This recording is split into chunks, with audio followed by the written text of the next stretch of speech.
बिस्मिल्लाहिर्रहमानिर्रहीम। अस्सलाम वालेकुम स्टूडेंट्स, मैं हूं हसन फरीद, आपका फिजिक्स टीचर। लास्ट टाइम हम लोगों ने चैप्टर नंबर 4 को कंप्लीट किया था।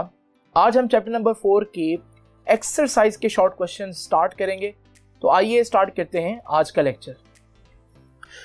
तो स्टूडेंट, आपके सामने 4.1 क्वेश्चन की स्टेटमेंट लिखी है, तो मैं आपके लिए स्टेटमेंट पढ़ता हूं। इस स्टेटमेंट के दो पार्ट हैं बेसिकली। पहला पार्ट वो क्या सिनेरियो बता रहा है कि a person holds a bag of groceries, एक शख्स ने किसी ग्रोसरीज का भरा हुआ बैग पकड़ा हुआ है, एंड स्टैंडिंग स्टिल, मगर वो खड़ा हुआ है, टॉकिंग टू अ फ्रेंड, एक शख्स से बात कर रहा है। अ कार इज स्टेशनरी, एक दूसरे सिनेरियो में, एक दूसरे सीन में एक कार है, वो भी रुकी हुई है, बट उसका इंजन भी रन कर रहा है। From standpoint of work, how are these two situation similar? ये दोनों सिचुएशन सिमिलर कैसे हैं कि एक सिचुएशन में एक शख्स जो है वो ग्रोसरी से भरा हुआ बैग पकड़ के खड़ा है, और दूसरे सिचुएशन में एक कार खड़ी है मगर उसका इंजन चल रहा है। जो ग्रोसरीज का बैग है उस पर भी एक फोर्स लग रही है, जिसे हम उसकी फोर्स वेट बोलेंगे या फोर्स ऑफ ग्रेविटी कहेंगे। जो इंजन है उसका, इंजन का जो कार का इंजन है वो भी एक फोर्स लगा रहा है। लेकिन ये दोनों सिचुएशन सिमिलर कैसे हैं? ये इस वजह से सिमिलर हैं कि दोनों सिचुएशंस में कोई वर्क डन नहीं हो रहा। क्यों नहीं हो रहा उसको मैं एक्सप्लेन करूंगा। पहले तो हम यही आंसर देंगे कि how these two situations are similar. In both situations,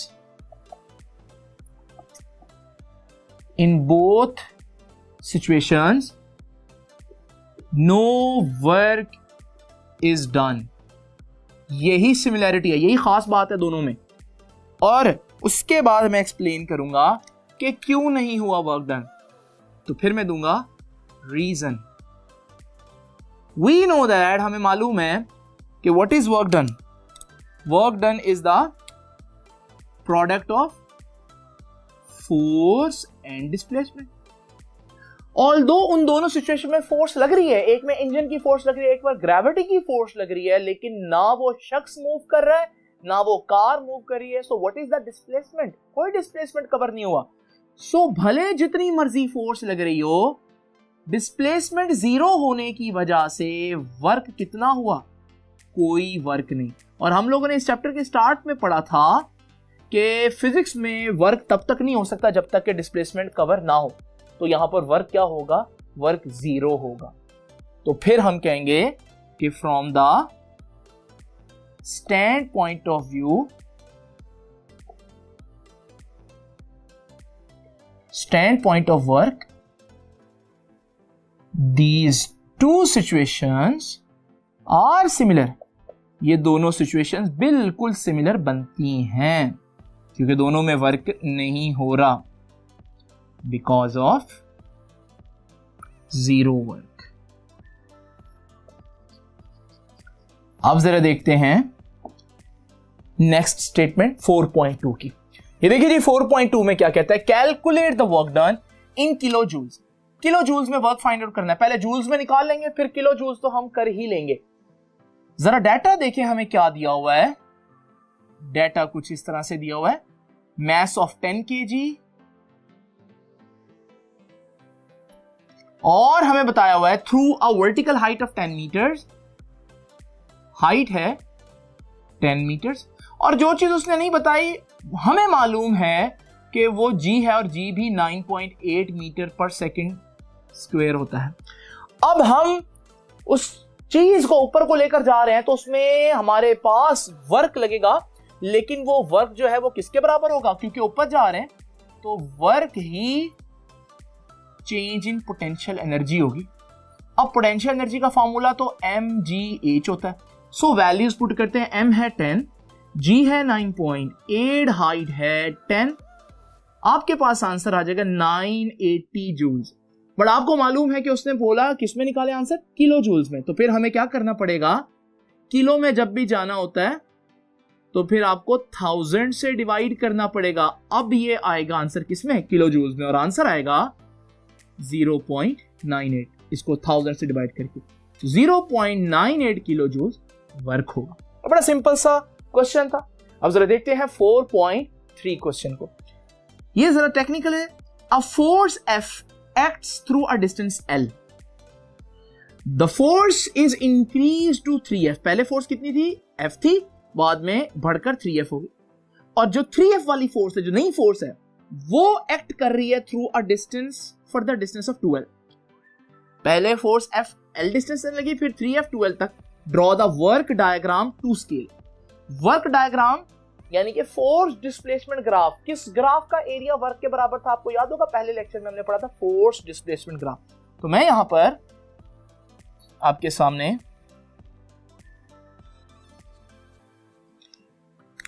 एक फोर्स डिस्प्लेसमेंट ग्राफ बनाता हूं, जिसके एक तरफ मैं डिस्टेंस लूंगा और उसके दूसरी तरफ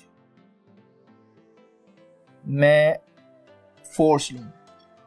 अब मैं फोर्स की वैल्यूज ले लेता हूं कि ये F है, फिर फोर्स 2F, 3F और इस तरह से डिफरेंट वैल्यूज। और डिस्टेंस में मैं L, 2L,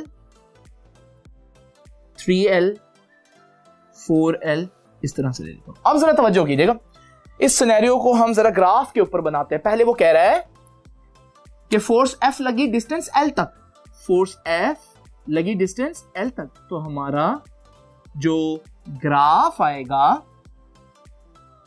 वो कुछ इस तरह से होगा। ये ग्राफ बता रहा है कि फोर्स F डिस्टेंस L तक लग रही है। उसके बाद फोर्स 3F होगी बढ़कर, तो पहले F थी, अब फोर्स उसके बाद 3F होगी। और ये 3F फोर्स जो है ये कितने डिस्टेंस तक लग रही है जी? 2L तक। अब यहां बच्चे थोड़ा सा मसला कर देते हैं, वो ये वर्ड ध्यान से नहीं देखते, फर्दर डिस्टेंस ऑफ 2L। भाई L तक तो ऑलरेडी फोर्स लग गई है, फर्दर का मतलब होता है मजीद 2L तक, यानी कि यहां से आगे 2L काउंट करना है। तो यहां से आगे एक L ये और फिर एक L ये, तो ये फोर्स लग रही है कहां तक? 3L तक। तो ये डिफरेंस है जो बच्चों को अक्सर परेशान करता है कि वो इधर 2L लिखा देखकर इधर भी 2L तक ले जाते हैं, लेकिन एक्चुअली में वो फर्दर 2L बोल रहा है। तो L से आगे मजीद 2L जो है वो 3L बनेगा। अब वर्क कैसे फाइंड आउट करते हैं फोर्स डिस्टेंस या फोर्स डिस्प्लेसमेंट ग्राफ का? हमें मालूम है कि आप एरिया निकाल लें उस ग्राफ का तो वो वर्क होगा। तो मैं ये जो शेड कर रहा हूं ये, और इसी तरह से ये जो शेड कर रहा हूं, अगर ये एरिया आप फाइंड आउट कर लें तो ये ही आपका टोटल वर्क होगा। तो जरा निकाल लेते हैं टोटल वर्क। टोटल वर्क किसके बराबर होगा? Area under force displacement graph. और उस ग्राफ को मैं दो हिस्सों में तोड़ देता हूं, इसका एरिया ब्लू शेडेड और ब्लैक शेडेड एरिया। ये तो एक स्क्वायर बन रहा है, तो इसका एरिया किसके बराबर होगा? लेंथ इंटू विड्थ कह लें आप। तो F फोर्स इंटू दिस, तो ये F और ये कितना है जी? L, तो ये बन गया FL। और इसका एरिया जी, ये भी एक रेक्टेंगल बन रही है, और ये भी क्या होगा? ये भी एक लेंथ इंटू विड्थ। अब जरा देखिए लॉन्गेस्ट साइड लेंथ, ये कितनी बन रही है लेंथ? ये तो बन रही है 3F। मल्टीप्लाई करूंगा इसकी विड्थ से, ये विड्थ कितनी बन रही है जी? L से 3L, कितना डिफरेंस आया? 2L का। तो ये हमारे पास बन गया FL प्लस 3 2 6 FL, तो दिस वुड बिकम 7FL। तो ये है हमारे पास टोटल वर्क डन इस केस में। तो ये थोड़ा सा टेक्निकल था, इसको अच्छी तरह से देख लीजिएगा। अभी हम जरा देखते हैं 4.4 की स्टेटमेंट। ये देखिए जी 4.4 भी आपके सामने लिखा है, in which case is more work done. ये दो केसेस है, मैं दोनों केसेस की अलग-अलग कैलकुलेशन करूंगा। ये केस 1 है और ये केस नंबर 2 है। तो जरा देखिएगा, सबसे पहले हम देखते हैं कि हमारे पास केस 1 का डाटा क्या है। केस 1 में वो कह रहा है a 50 kg bag of book, 50 kg mass is lifted, उठाया जाता है थ्रू 50 सेंटीमीटर। डिस्टेंस देख लें जी, डिस्टेंस है, लेकिन ऊपर लेकर जा रहे हैं तो इसी को मैं हाइट भी कह सकता हूं। कितना ऊपर लेकर जा रहे हैं? 50 सेंटीमीटर। और ये बनेगा 100 से डिवाइड करके 5 मीटर्स। अब जरा देखिए जी की वैल्यू 9.8 मीटर पर सेकेंड, वो दे या ना दे। अब हमारे पास वर्क कितना होगा, यहां हम ऊपर लेकर जाते हैं तो वर्क उतना ही होगा जितना उसकी पोटेंशियल एनर्जी चेंज होगी, और पोटेंशियल एनर्जी का फॉर्मूला क्या है, mgh। Now you just have to put the values. m कितना है 50, g 9.8 and the height covered was 5। ये आ जाएगा हमारे पास 245 जूल्स। सो फर्स्ट केस में जो वर्क हुआ वो है 245 जूल्स। इसे मैं work done in first case कैसे दूं। अब हम केस 2 को जरा देखते हैं। व्हेन अ 50 kg क्रेट, यहां मैथ दिया हुआ है लेकिन मैं नहीं लिखूंगा, उसकी रीजन अभी बताता हूं। Is pushed through 2 metre, distance 2 meters across the floor with a force of 50 newton, और फोर्स है 50 न्यूटन, और आप वर्क फाइंड आउट करना है। आपको पता है फोर्स और डिस्प्लेसमेंट से ही तो वर्क फाइंड आउट हो सकता है। तो यहां पर हमें कोई और चीज नहीं चाहिए और हम लगाएंगे फॉर्मूला वर्क का, फोर्स इंटू डिस्प्लेसमेंट वाला। अब हमारे पास फोर्स कितनी है 50, डिस्प्लेसमेंट कितना है 2, तो हमारे पास वर्क डन आएगा 100, 52 100 जूल्स। अब आप जरा देखिए यहां पर पहले केस में 245 जूल्स और दूसरे केस में 100 जूल वर्क हुआ। तो आपसे वो पूछ रहा है कि in which case more work is done. तो simple, in case 1 more work is done. हम लिखेंगे in case 1 more work is done. ये है हमारे पास 4.4। अब हम जरा देखते हैं 4.5 की स्टेटमेंट। स्टूडेंट्स अभी हम जरा देखते हैं 4.5 की स्टेटमेंट। 4.5 की स्टेटमेंट आपके सामने पढ़ता हूं।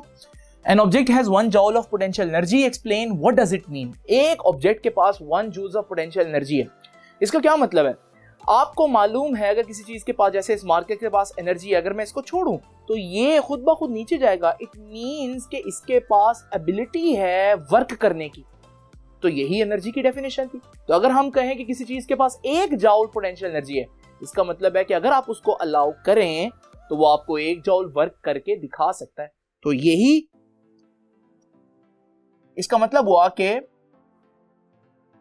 If an object has 1 joule of potential energy, इसका क्या मतलब होगा, it means that it has the ability to do 1 joule of work done। तो इसको एक एग्जांपल से समझते हैं। जस्ट इमेजिन करें कि मेरे पास कोई ऑब्जेक्ट है जिसका मास है, जिसका वेट है 1 न्यूटन। जस्ट इमेजिन करें कि मेरे पास एक ऑब्जेक्ट है और मैं उस ऑब्जेक्ट को ग्राउंड से 1 मीटर की हाइट तक ले जाता हूं,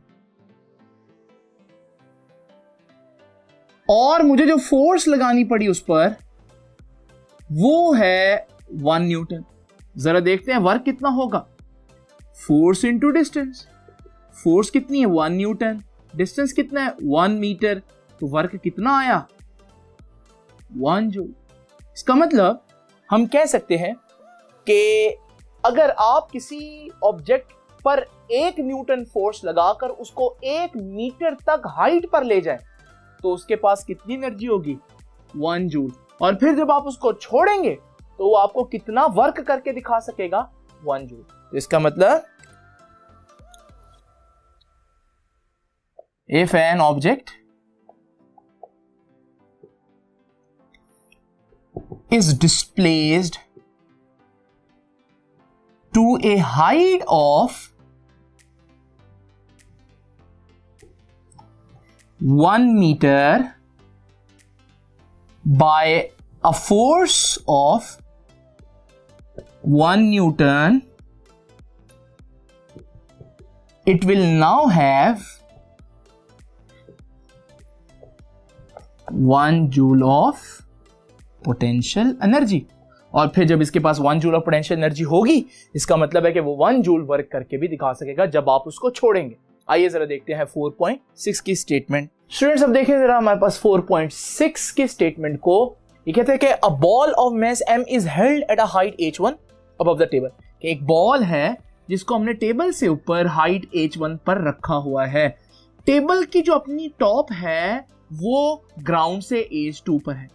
अब एक स्टूडेंट कहता है कि बॉल के पास कितनी एनर्जी है, तो उसके ख्याल में बॉल की पोटेंशियल एनर्जी है mgh1।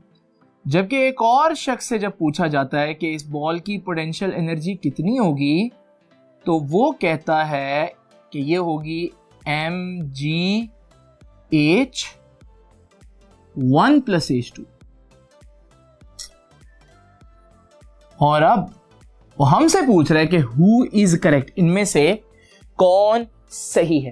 तो अब जरा देखते हैं सबसे पहले तो कि एनर्जी बेसिकली कॉन्सेप्ट क्या है एनर्जी का। आपको मालूम है कि एनर्जी किसी ना किसी रेफरेंस पॉइंट के हिसाब से देखी जाती है। मिसाल के तौर पर अगर मेरे पास ये एक शख्स यहां पर खड़ा हुआ है और ये अगर हम देखें सिनेरियो में इसके पास कोई एनर्जी नहीं है, लेकिन अगर मैं ये शीट हटा दूं जिसके ऊपर खड़ा है तो यकदम से इसके पास एनर्जी आ जाएगी। अब ये आ नहीं गई एनर्जी, ये एनर्जी पहले से थी, लेकिन पहले आप देख रहे थे इसको उस शीट के रेफरेंस से, लेकिन जैसे ही शीट गायब हुई तो नीचे और स्पेस थी और वो एनर्जी उसके पास पहले ही मौजूद थी, लेकिन अब क्योंकि आपने उसको अलाउ किया तो वो नीचे मूव किया। इसका मतलब यहां पर भी कुछ ऐसा ही सिस्टम होगा। एक शख्स जो है वो बेसिकली देख रहा है कि बॉल की एनर्जी टेबल की टॉप के हिसाब से, टेबल से ऊपर देखें तो बॉल कितना है h1 हाइट पर। अगर यहां से बॉल को गिरने दिया जाए टेबल तक तो वो mgh1 एनर्जी ही देगा, लेकिन अगर ये टेबल बीच में ना हो और ये बॉल ग्राउंड पर गिरे तो ग्राउंड के लिहाज से तो ये ज्यादा हाइट पर है। कितनी हाइट पर है? इन दोनों का सम। तो फिर हमारे पास इस वक्त ग्राउंड के लिहाज से देखें तो वाकई mgh1 प्लस h2 एनर्जी ही है। तो यहां से हम कहेंगे आंसर में कि हु इज करेक्ट, कि बोथ स्टूडेंट्स आर करेक्ट, दोनों ही सही कह रहे हैं। और इसकी रीजन आप क्या देंगे, जस्टिफिकेशन क्या देंगे? तो आप कहेंगे कि हमारे पास एक जो है वो देख रहा है रेफरेंस पॉइंट, किसको बना रहा है? वो रेफरेंस पॉइंट बना रहा है टेबल टॉप को। और अगर टेबल टॉप के लिहाज से देखें तो फिर तो बॉल h1 हाइट पर है, तो रेफरेंस के हिसाब से अगर हम टेबल पॉइंट के रेफरेंस के हिसाब से देखें तो पोटेंशियल एनर्जी वाकई कितनी है? mgh1। लेकिन अगर हम ग्राउंड के लिहाज से देखें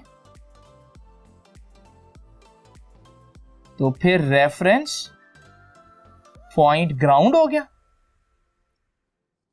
और इस सूरत में हम कहेंगे कि हमारे पास एनर्जी में ये दोनों हाइट्स इन्वॉल्व होंगी, तो mgh1 प्लस h2।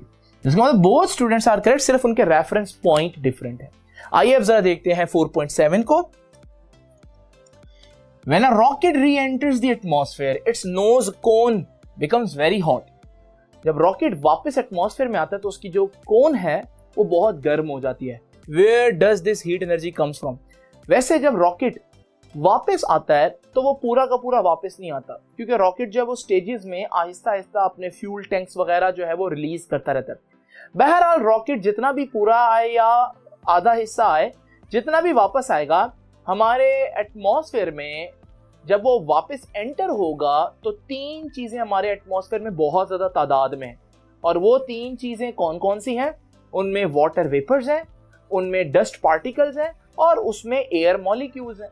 जब वो रॉकेट जो है वो वापस एंटर होगा हमारी एटमॉस्फेयर में, तो इन तीनों चीजों की वजह से फ्रिक्शन का सामना होगा, और जब वो इनकी फ्रिक्शन को ओवरकम करने के लिए अपनी किनेटिक एनर्जी यूज करेगा तो वो एज ए हीट डिसिपेट होगी, खर्च होगी, और उसकी वजह से जो नोज कोन है उसकी वो गर्म हो जाएगी। इसलिए वो ऐसे मटेरियल से बनाई जाती है जिसका मेल्टिंग पॉइंट इतना ज्यादा हो कि कहीं वो पिघल ना जाए, क्योंकि उसी के अंदर बेसिकली एस्ट्रोनॉट्स मौजूद होते हैं। तो यहां पर हमारे पास इसकी रीजन क्या देंगे आप कि when a rocket reenters the atmosphere its nose cone becomes very hot. क्यों है? Because kinetic energy of rocket, because kinetic energy of rocket is converted into heat energy। ठीक है, और फिर वो पूछेगा आपसे कि रीजन क्या है भाई, उसे क्यों हीट एनर्जी बनानी पड़ी? तो जस्टिफिकेशन आप क्या देंगे? आप बताएंगे कि आवर एटमॉस्फेयर कंसिस्ट ऑफ, हमारे एटमॉस्फेयर में 3 चीजें आपको नजर आएंगी। कंसिस्ट ऑफ, नंबर 1 जैसे कि मैंने बताया हवा है, एयर मॉलिक्यूल। नंबर 2 और क्या रीजन है जी? वहां डस्ट पार्टिकल्स भी हैं। और नंबर 3 हवा में हर वक्त वाटर वेपर्स लाजमी होते। तो क्या होगा कि जब वो उसके अगेंस्ट वर्क करेगा तो ये वर्क एज ए हीट जो है वो डिसिपेट होगी। तो हम कहेंगे कि रॉकेट डज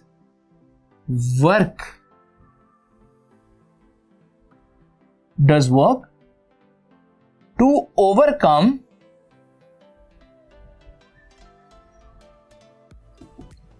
दी फ्रिक्शन, और वही which is dissipated as heat, और वही एज ए हीट खर्च होगी, जिसकी वजह से जो कोन है वो गर्म हो जाएगी। तो ये था हमारे पास क्वेश्चन 4.7। अब जरा देखते हैं क्वेश्चन 4.8 को। तो स्टूडेंट्स अब हम जरा देखते हैं 4.8 की स्टेटमेंट को। What sort of energy is in the following? 3 चीजें दी हुई हैं और वो आपसे पूछता है इसमें किस किस्म की एनर्जी है। पहला ऑप्शन जरा देखिए, कंप्रेस्ड स्प्रिंग। ये हमारे पास एक स्प्रिंग है। स्प्रिंग इस वक्त बिल्कुल रेस्ट की इक्विलिब्रियम की स्टेट में है और इसमें किसी किस्म की कोई एनर्जी नहीं है, लेकिन जैसे ही हम इसको कंप्रेस करेंगे फोर्स लगाकर, और अब हम जब इसको अलाउ करेंगे तो फौरन से ये बताएगा कि हमारे पास एनर्जी है। किस तरह से बताएगा? दोबारा से एक्सपेंड होकर। इसका मतलब ये हुआ कि कंप्रेस्ड स्प्रिंग में एनर्जी तो है, और ये एनर्जी क्यों आई है? क्योंकि हमने उसकी पोजीशन चेंज की थी। पहले इक्विलिब्रियम की पोजीशन में था, तब एनर्जी नहीं थी।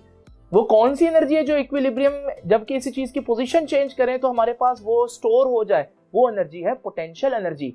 लेकिन यहां पर इलास्टिक फील्ड के अंदर इसे हम बोलेंगे इलास्टिक पोटेंशियल एनर्जी। हमारे पास जो कंप्रेस्ड स्प्रिंग है तो उसमें कौन सी एनर्जी होगी जी? Compressed spring has elastic potential energy. अब हम जरा देखते हैं कि water in a high dam. Just imagine करें, डैम तो आपको मालूम है कि जहां पर हम बारिश का पानी स्टोर करते हैं ताकि इलेक्ट्रिसिटी प्रोड्यूस की जा सके। जब बारिश का पानी स्टोर होता रहता है तो हमारे पास पानी जो है वो एक हाइट से ड्रॉप किया जाता है। आपको मालूम है जब कोई चीज ग्रेविटी में हाइट पर हो तो उसके पास फिर से पोटेंशियल एनर्जी होती है, लेकिन ये ग्रेविटेशनल पोटेंशियल एनर्जी कहलाएगी। जैसे कि ये मार्कर जब मैं ऊपर ले जाऊं तो ये खुद ब खुद नीचे आने की एबिलिटी रखता है, ये इसके पास ग्रेविटेशनल पोटेंशियल एनर्जी है। तो यहां पर भी हमारे पास एक हाई डैम में अगर वाटर हो तो उसके पास water in a high dam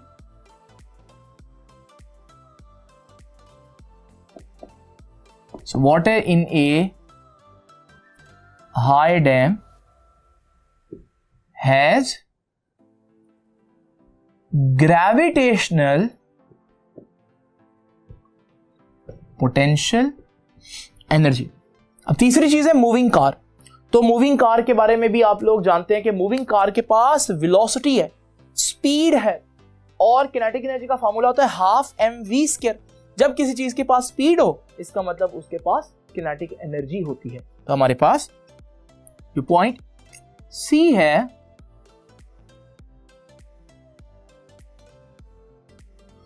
moving car, तो हम कहेंगे moving car has kinetic energy. Why it has kinetic energy? Because it is moving, it has speed, और जब किसी चीज के पास स्पीड हो तो उसके पास किनेटिक एनर्जी होती है। अब जरा देखते हैं हम 4.9 को। 4.9 कह रहे हैं a girl drops a cup from a certain height. कोई लड़की है जिसके पास एक कप है और वो कप उससे किसी हाइट से नीचे को गिर जाता है, विच ब्रेक्स इनटू पीसेस, और वो टूट जाता है। What energy changes are involve? तो कौन सी एनर्जी चेंजेस होंगी? जरा इस सिनेरियो को पहले मैं आपको समझाता हूं और फिर हम देखेंगे कि इसमें लिखना क्या है। देखिए, उस बच्चे के पास एक कप है और ये कप जमीन से किसी हाइट एज पर है, और आपको पता है जब भी ग्रेविटी में किसी चीज के पास कोई हाइट हो तो उसके पास होती है पोटेंशियल एनर्जी। तो इस वक्त कप के पास क्या है? Potential energy. अब इमेजिन करें ये कप जो है वो नीचे गिर रहा है, अब हाइट कम हो रही है मगर स्पीड बढ़ती जा रही है। इसका मतलब पोटेंशियल एनर्जी से अब काइनेटिक एनर्जी बन रही है, मगर हवा भी होगी वहां पर। जब कप हवा में से गुजरेगा तो कप को वर्क करना पड़ेगा against the friction of air, कुछ काइनेटिक एनर्जी वहां यूज हो गई। फिर जब वो कप नीचे जमीन से आकर टकराएगा तो टकराने पर कप टूटेगा। ऐसे तो नहीं टूट सकता क्योंकि कप के जो मॉलिक्यूल्स हैं वो बड़े जबरदस्त किस्म की स्ट्रेंथ से बॉन्ड से आपस में जुड़े हुए। तो इसका मतलब काइनेटिक एनर्जी का कुछ हिस्सा कहां यूज होगा? उस कप को क्रैक करने के लिए, यानी कि उसको पीसेस में तोड़ने के लिए। और कप टूटने पर साउंड भी प्रोड्यूस होगा, वो भी तो एनर्जी है। तो काइनेटिक एनर्जी का कुछ हिस्सा साउंड में भी बना, और फिर हमारे पास काइनेटिक एनर्जी का कुछ हिस्सा हीट भी बनाएगा क्योंकि कप गिरने पर रगड़ खाने की वजह से गर्म हो जाएगा। लेकिन काइनेटिक एनर्जी का जो बाकी हिस्सा बच जाएगा वो तो अभी भी उन पीसेस के पास होगा। तो आपने देखा होगा जब भी कोई चीज नीचे गिरकर टूटे तो उसके पीसेस बिखर जाते हैं। क्यों? क्योंकि वो जो काइनेटिक एनर्जी का कुछ हिस्सा है वो अभी भी उन पीसेस के पास है, उन फ्रैगमेंट्स, उन छोटे छोटे हिस्सों के पास है। तो यहां पर हम कहेंगे कि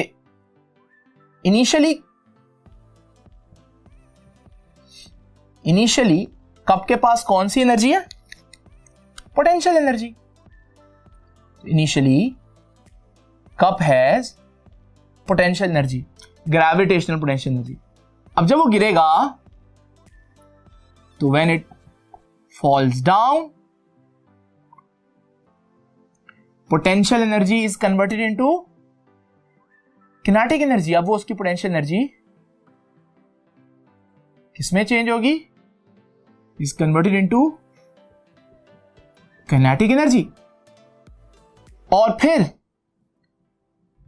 वो काइनेटिक एनर्जी कहां यूज होगी?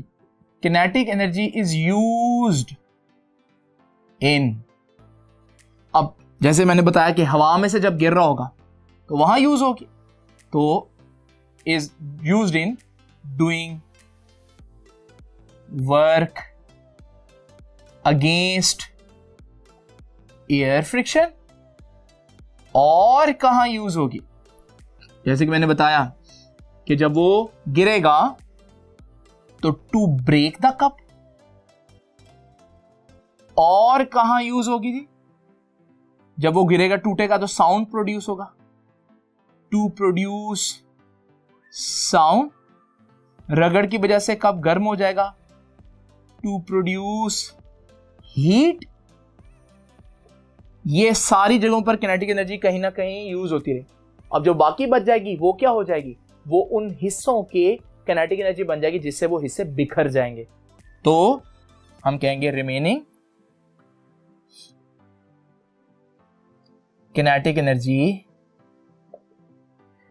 will become the kinetic energy of fragments।